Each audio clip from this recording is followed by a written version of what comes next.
অবসরপ্রাপ্ত সচিব এএমএম নাসির উদ্দিনকে প্রধান নির্বাচন কমিশনার হিসেবে নিয়োগ দিয়েছে সরকার। মন্ত্রিপরিষদ বিভাগ থেকে এ বিষয়ে প্রজ্ঞাপন জারি করা হয়েছে। একই সঙ্গে আরও 4 জন কমিশনারকেও নিয়োগ দেওয়া হয়েছে। দেশের পট পরিবর্তনে অন্তর্বর্তী সরকার দায়িত্ব নেয়ার পর থেকেই দ্রুত নির্বাচন ব্যবস্থার সংস্কার ও কমিশন গঠন করে জাতীয় নির্বাচন দেওয়ার তাগিদ দিচ্ছিল রাজনৈতিক দলগুলো।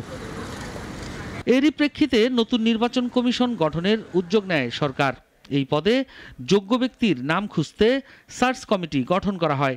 এছাড়াও নির্বাচন সংস্কার কমিশনও গঠন করা হয়। কমিশন ও সার্চ কমিটি প্রস্তাবিত নাম রাষ্ট্রপতির কাছে জমা দেওয়ার পর নতুন কমিশন ঘোষণা করল সরকার।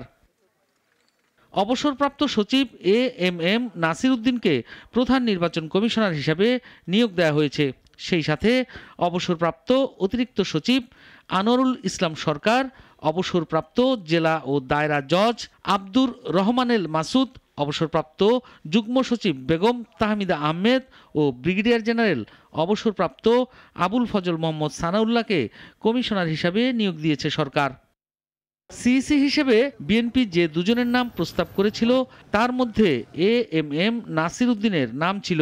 তিনি জ্বালানি ও খনিজ সম্পদ মন্ত্রণালয় এবং স্বাস্থ্য মন্ত্রণালয়ের সচিব ছিলেন।